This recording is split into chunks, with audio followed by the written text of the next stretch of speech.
is Apocalypse How, a show where we will teach you how to adapt, survive, and overcome your favorite apocalyptic scenarios.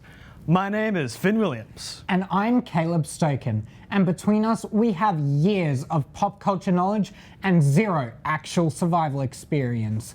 Hold on tight, because things might just get a little bit bumpy. Hit 'em with it!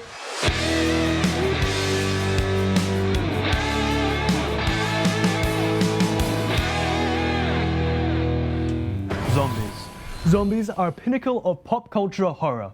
Whether it's your classic slow-moving walkers or your sprinting rage-filled undead. We've seen it all in movies, games, and TV shows. Sure, we may all laugh at the idea of the undead coming to just eat our brains, but there is more than one way to make a zombie, my friends. Caleb here, our residential zombie nerd, has been very eager to talk about this topic. Hell yeah, I am. The concept of the reanimated dead is just so damn interesting. Let's see, it originally started as a fear of the dead coming back to life before eventually evolving into the viruses and infections we see in pop culture today. It's all just metaphors and fiction, right? A real threat of the dead returning to eat our brains is just far too ridiculous. Right, Caleb? Meet the cordyceps, a very real-world fungus that infects insects, latching themselves onto their brains and directing the insects, telling them where to go and what to do, before eventually replacing the flesh of the insect with its own. That is absolutely terrifying. That's not something that we should be worrying about, right? As last time I checked, we certainly are not ants. Don't worry, thankfully the cordyceps can't survive if the host's internal body temperature exceeds 34 degrees. Well, thank God for that.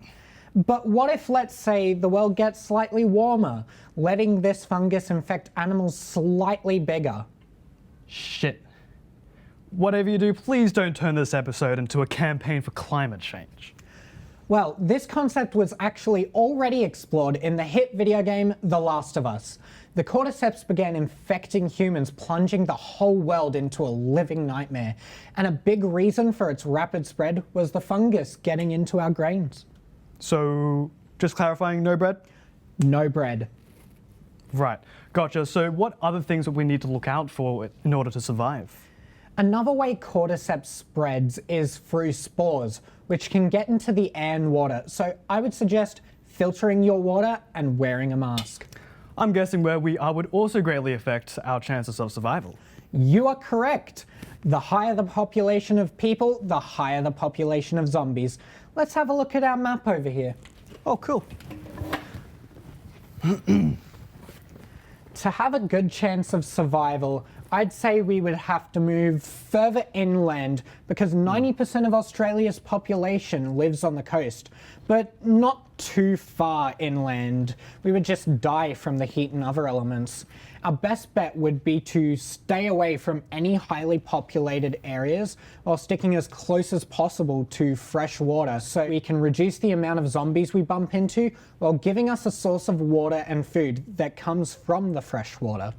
So what exactly would you suggest? If we look at our map here, inland southern Australia and over by you western Australia would be good candidates for us. Well, all of this is just theory. Let's then try to use this information to survive an actual zombie apocalypse. Do you really want to put this to the test? It's been 1 day since the initial outbreak. We've driven 5 hours inland with our car and we ditched it about 2 hours ago. Right now we're looking for a suitable location in which we can set up shelter and find food. Finding a suitable water source is absolutely necessary for our survival. This is because cordyceps can actually get into the waterways and potentially affect us as well.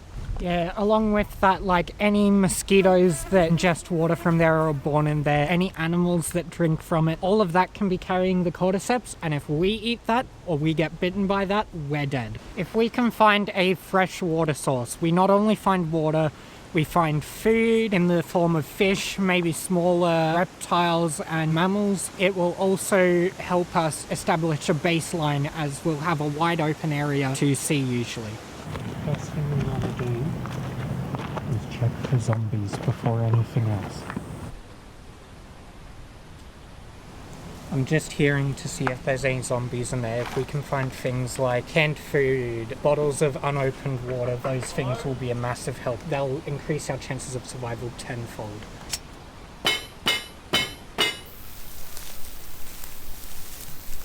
I'm Mac Waterton, Swole enthusiast.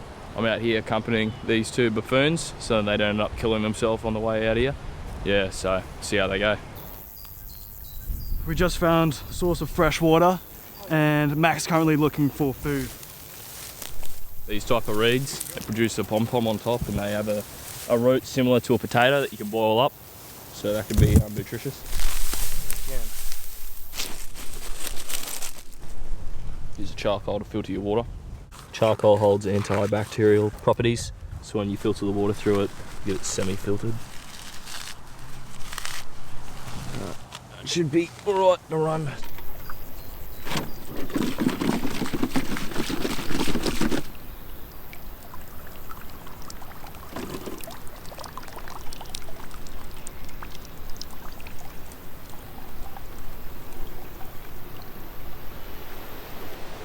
Still takes a bit of the dirt in it, but we'll find out later tonight if we're vomiting and spewing everywhere. It's getting a bit dark now, so it's probably time to pack up and get back to camp. Tomorrow we'll probably have enough time to get a rabbit trap set up, not tonight though. We gotta find camp soon.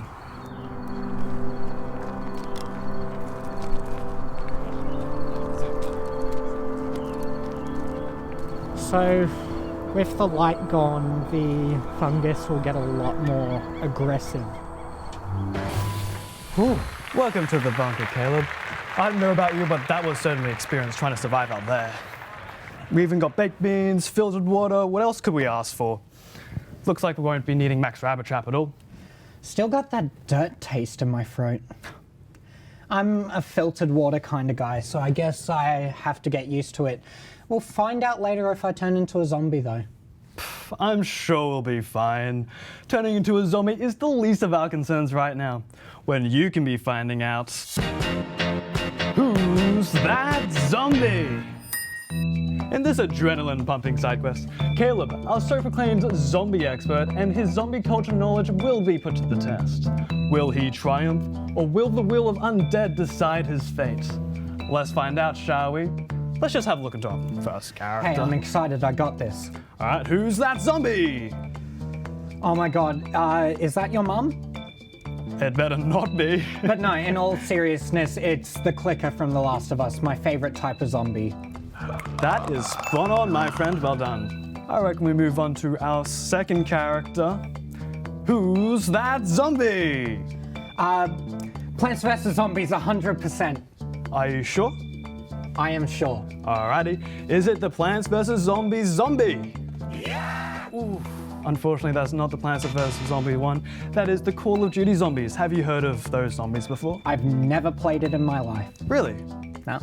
Well, Call of Duty Zombies is absolutely a blast to play. Let's just move on to our third character for tonight.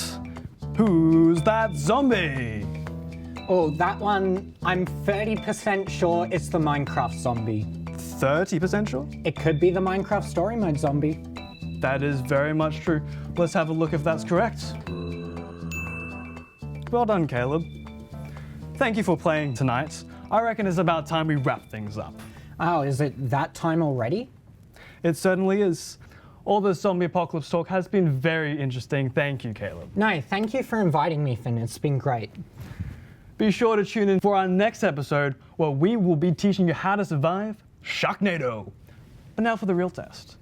Let's see if we can both survive our first night in the Last of Us zombie apocalypse. Let us see. After walking around, we managed to find the spot here that we've set up our tents. And what else do you want to say? Mac is outside right now. He's taking the first shift, and we're probably going to rotate every 3 hours. Set this up. This is my pillow for tonight. Yeah, hopefully we won't die.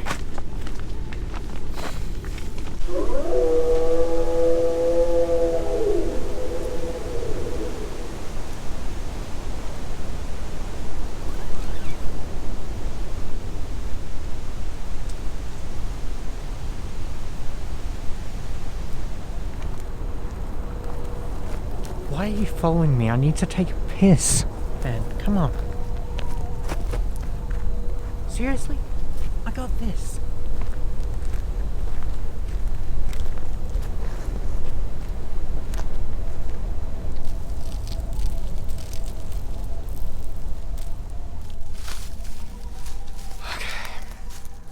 Really?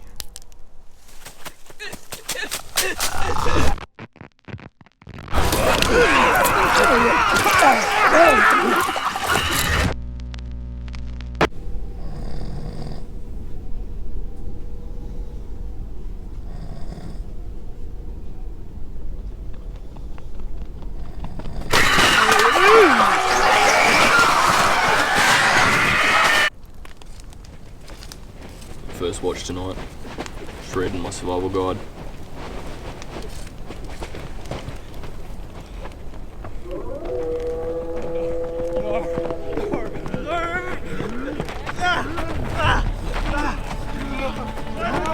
The way cordyceps works is it hijacks the brain.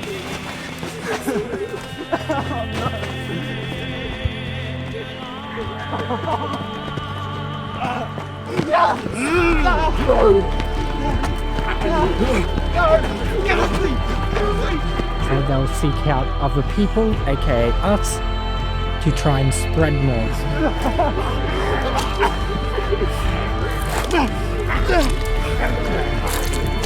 Oh man, that's a sick shot.